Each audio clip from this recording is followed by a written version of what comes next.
Now let's talk about the Buffalo Bills. That was the other team that you mentioned that you said it was kind of dear to your heart there.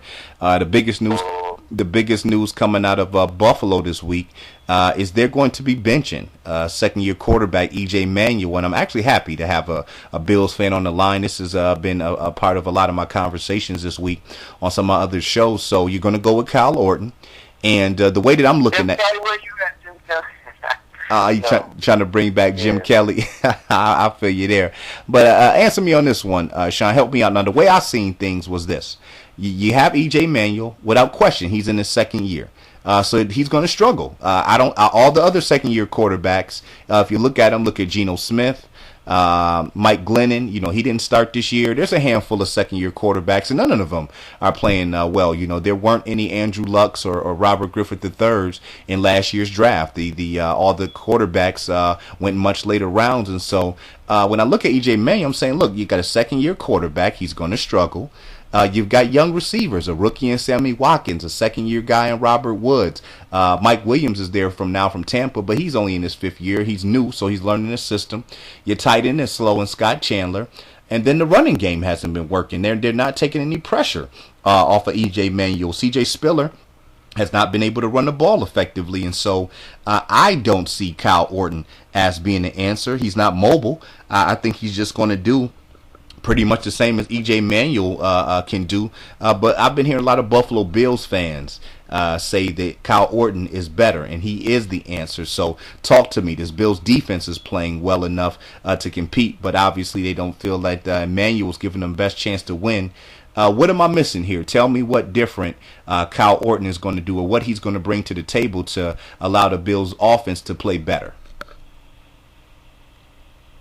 A stable mind at quarterback.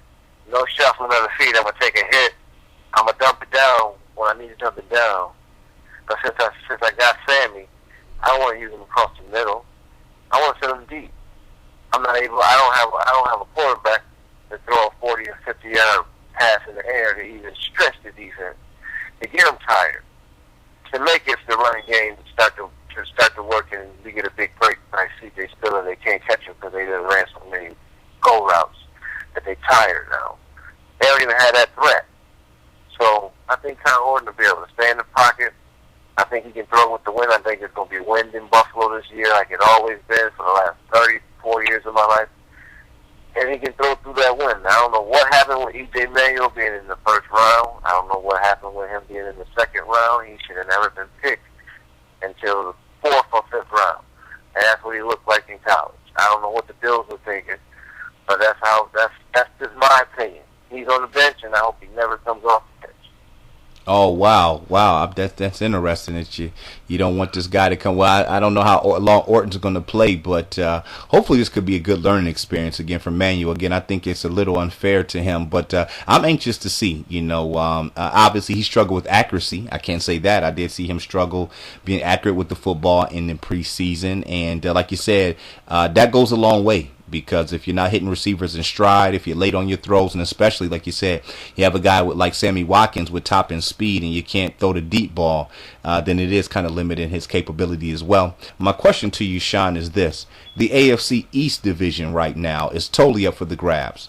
It's been that way the last couple years, but New England always pulls away, and the things that have New England pull away are the same things. A better coach and Bill Belichick. And if you look at the division, Tom Brady is the veteran. When you look at Miami, in New York and Buffalo, you have unproven quarterbacks. That's the reason these teams can't get over the top. When it all comes down to it, Tom Brady is the guy who can get the job done. And so with that experience, and so look, Tannehill is only in his third year in Miami. Look, he struggled early. His coach was talking about benching him last week. Geno Smith, his leash is getting shorter by the week. He's almost about to get benched. And then you got E.J. Manuel for the Bills getting benched. So obviously the quarterback play in this division is bad. Is there any chance for anybody to knock New England off this year? They have not played well. You kind of figuring at some point in the season they're going to turn it around, but I'm not quite buying that this year with some of these teams. Every year is different, and when I see the Patriots right now, they've got a lot of older players. Players are slow, and to be quite honest, teams aren't afraid of New England like they used to be anymore. So does Buffalo have a realistic chance of winning the AFC East. Right now, they're 2-2. New England's 2-2. The Jets are 1-3. Miami's 2-2.